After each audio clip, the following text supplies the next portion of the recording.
I know that you directed a movie entitled Chocolate Milk. Yes, sir, that's correct. Chocolate Milk pretty much tells the story of a young college student of color who struggles to find racial identity and acceptance amongst his campus peers while also trying to exist in a world perceived to be only black or white. And that story pretty much is about identity and tells and follows the main character of Curtis as he is kind of represents that African American kid, whether it's male or female, that kind of like is like disassociated with the black community in a sense socially.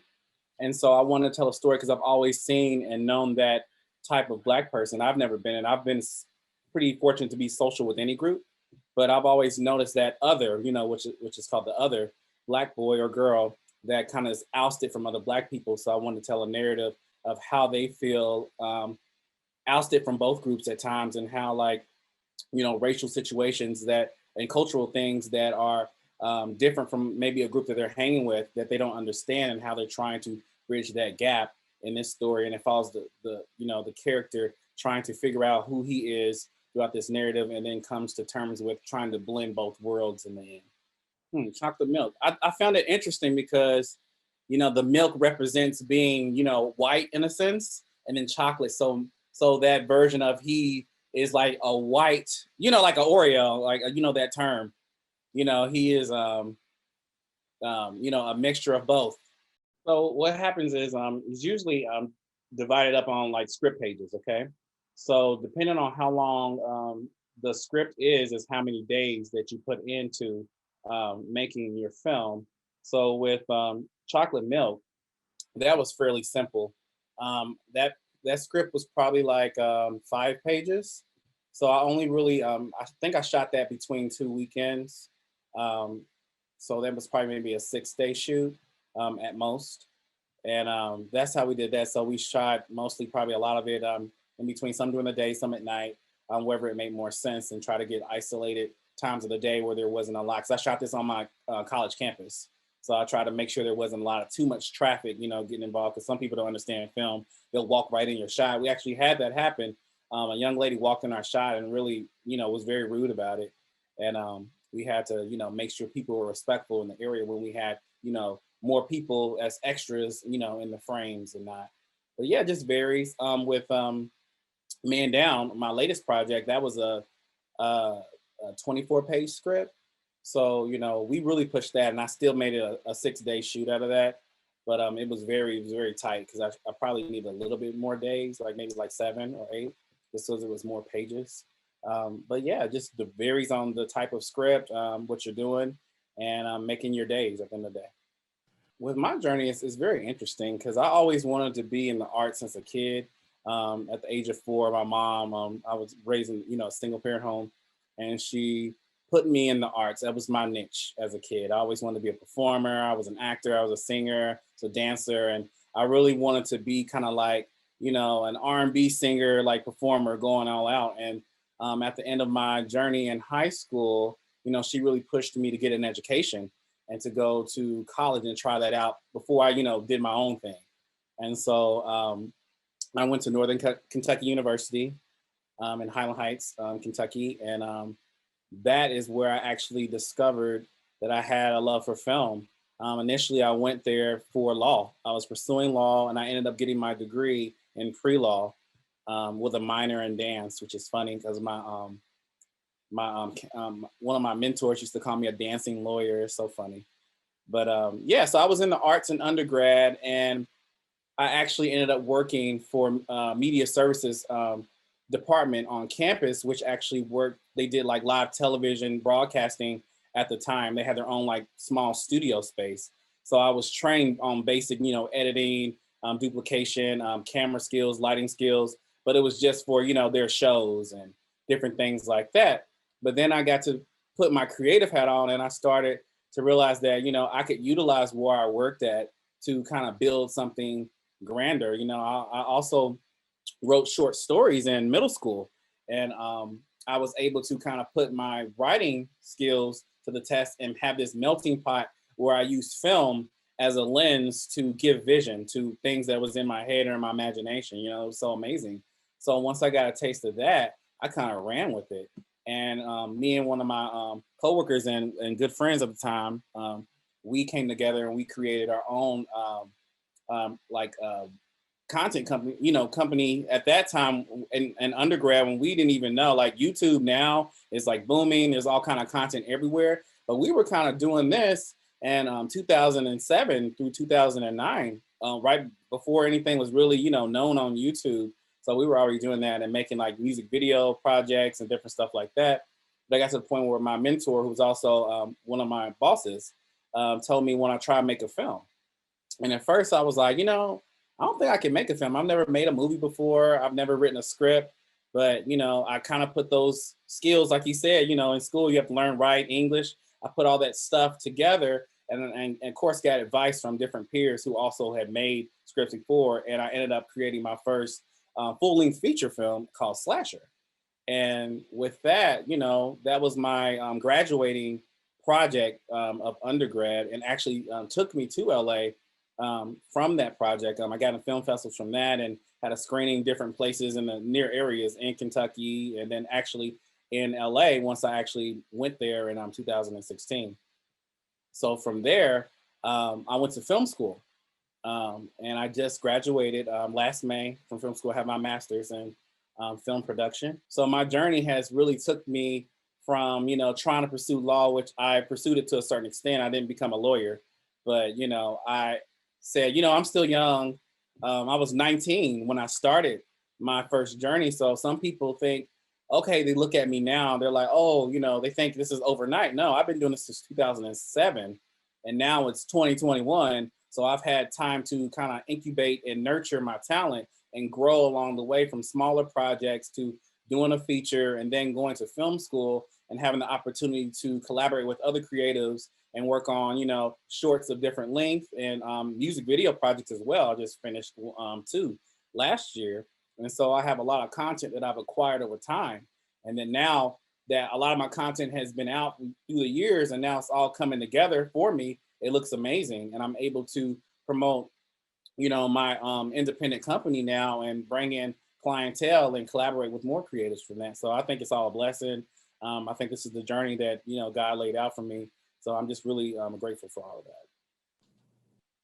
All my life, I always felt I was different, you know. I always felt I was creative. I had a big imagination as a kid. I got made fun of as a kid because I wasn't the typical, you know, black boy who would just go out there and play sports and do everything that typically you were supposed to do. I had like games I would emulate movies and I really loved horror as a kid, like, you know. So I would emulate maybe like some of the movies I've seen and play like, you know how you play like tag and we would play those games like as the movie characters and people just thought it was weird and some people made fun of me. And then even fast forward going into undergrad, when I started making my feature Slasher, there were people on campus like talking about me and thinking that whatever I was doing, you know, making music videos, all this stuff, they were just laughing and just like, you know, I even had somebody who revealed to me later on down the line that they apologized. They were like, wow, like I used to talk about you and laugh about you, but you actually really doing your thing. And, you know, even with the feature, there were some cast members that were, you know, also students that went to the school with me. And they were kind of like, well, people don't understand what we're doing. They don't know. My friends think this and that. And they were letting opinions weigh down their commitments and how they viewed the project and what we were doing. And I'm just like, you can't listen to that. You got to be here for you. And you got to see the vision that I have laid out. Cause I knew Slasher was going to take me somewhere else beyond my current status at, you know, NKU. Like NKU was something temporary and completing that film was a bigger journey that I knew was going to get me in the door somewhere else. And it did. So Slasher opened the door for me to, you know, get into film festivals, to network with other people, and then also, you know, get cosigns to even get in film school. Because to even get in film school, not only do you have to apply, but you have to have letters of recommendation. So you have to know people. And LMU, Loyola Marymount University, that I attended for my master's, is a top 10 film school. So they don't play, you know, with their admission process.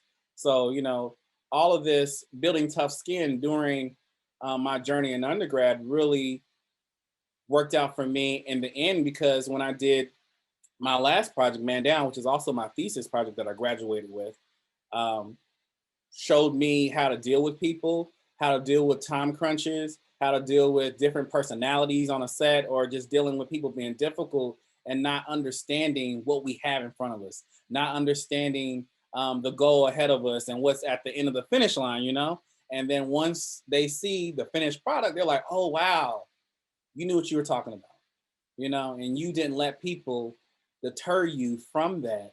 And each project that I've done this far, from Slasher to Man Down, I've had, you know, obstacles. And a lot of the obstacles are people. And a lot of it is people in the project. It's not even outside people, because outside people get in people's ears that are in the project and cause confusion. But I try to, you know, kind of be a peacemaker and kind of just, even if people are at odds or not understanding, just not even give that energy and keep going with the goal of staying focused and completing and letting my vision be seen at the end, you know, of each project. And every project that you do, for anybody out there listening as creatives, it's never going to be perfect.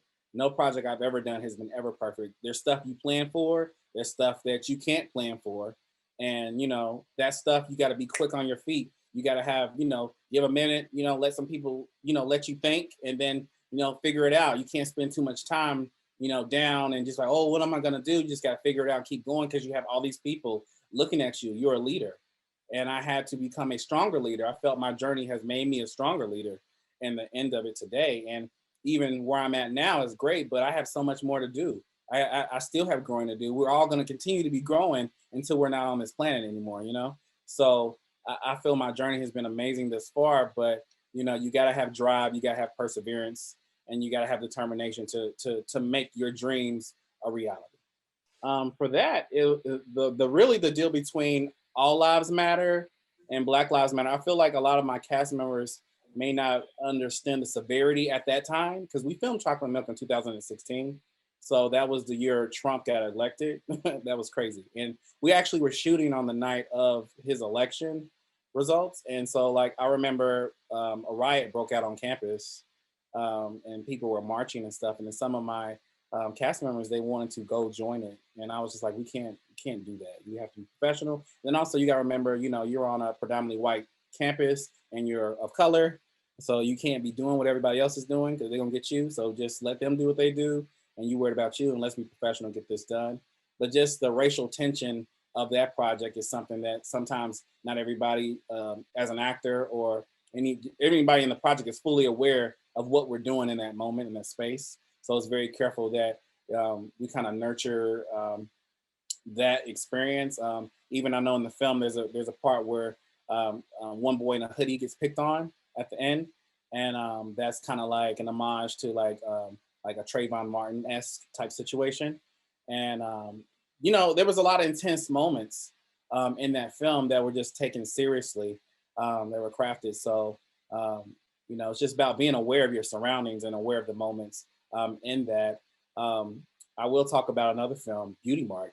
That one was really heavy, dealing with domestic violence.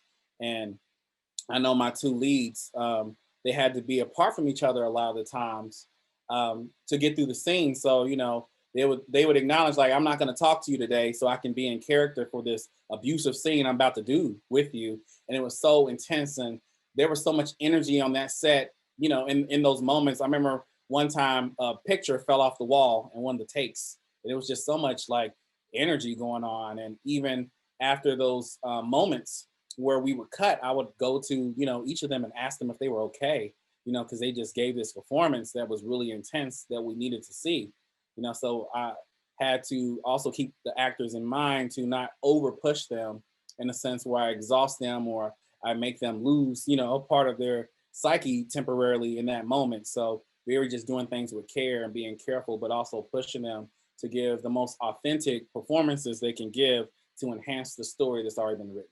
With this pandemic, it's been very interesting. If anything, I've done, what did I do? Last year, I probably made it through 4 projects.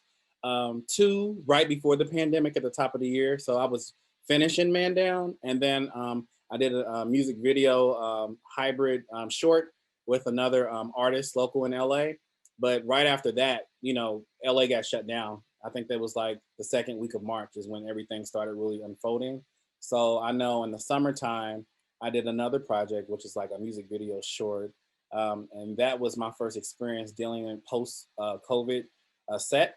So with that, I had to condense the cast members and also condense the amount of crew. So that means everybody has to wear multiple hats. So if you're, you know, say you're a script soup or you're production design, I also need you to be okay with being a PA, you know, making runs for us, making sure things are done correctly. So just having people wear more hats in a smaller contained environment, and also being appropriate of, you know, being 6 feet apart and giving the proper spaces. Like all the crew would have to still wear our masks, but the actors, of course, would take their mask off when it was time to shoot. And then also, you know, doing lunch was also different because most times on sets, you can do a buffet style lunch. And this now, you know, you have to have individual contained packaged lunches where it's not exposed to anything that may be in the air, you know. And the only time a lot of people that have their mask down, of course, when they're eating.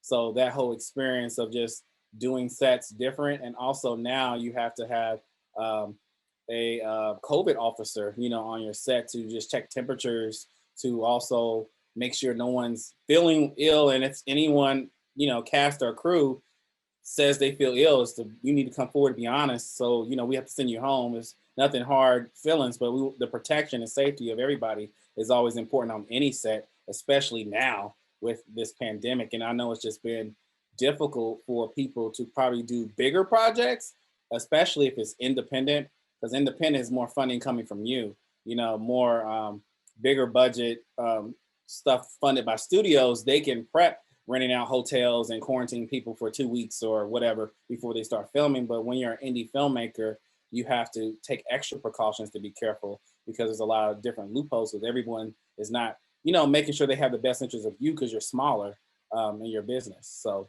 yeah, just taking extra precautions is the best way to do any project during COVID. I always have a casting process. So during my time within the last 4 years, I always use casting sites to initially find who I'm looking for or who's interested in filling roles. And then once I usually do like a self-tape, which now we're in COVID, so most of all the auditions are all self-tapes now, but I was already doing self-tapes before they're like the norm now, because a lot of people are just used to either, you know, coming in person for the first audition and seeing what happened. But I like to kind of vet people before I bring you in person, just to see if you're what I'm interested in looking for, because I don't like to waste anybody's time and I don't want my time wasted as well. So the second round is when I actually have callbacks after the first audition and bring people together. And it's more of a chemistry thing to just see if, you know, you fit with the cast that I'm thinking about, that you even fit with the team of us, because of any set that you do, you have to think about how many days do I want to be with this person on set? You know, am I going to get along with you? Are you going to get along with everybody else? Are you, you know, your energy good? And a lot of people are good at acting in a sense of they can pretend to be this person in the casting room, and then you get them on set and they're a nightmare, you know? So I take the casting process very seriously, in that I vet, and anybody that's been through my casting process, they can tell you that, you know, I make sure I get you down to the T and you work hard to be in my film, to have a part, because I just can't let anybody slide, you know, because, you know, it could not be the right person for the role, or, you know, they could just not fit the energy we need for this type of shoot, you know? So yeah. My latest project is called Man Down right now, and that actually is a narrative about a police officer of color who's involved in a shooting of an unarmed Black teenager. And he has to go through the struggle of whether to stand with the boys in blue or, you know, back the Black community as well. And just what's interesting about that, the boy's ghost is actually haunting him throughout his journey in this narrative, and him trying to make a decision on what he should do. So it's very interesting. Actually have that in film festival circuit right now. So I'm pushing that right now, which I'm very excited about. Yes, on social media, you can follow me, Superstar Productions, and that's SUPA Star Productions with a Z on all platforms. We have a Superstar Productions is on Facebook. Superstar Productions, you can find us on Instagram, and we're also on YouTube. So follow us there. Majority of my content is on YouTube. If you want to see more things, you go to my YouTube and subscribe. Please subscribe and check out the content, and also follow us on Facebook and Instagram as well.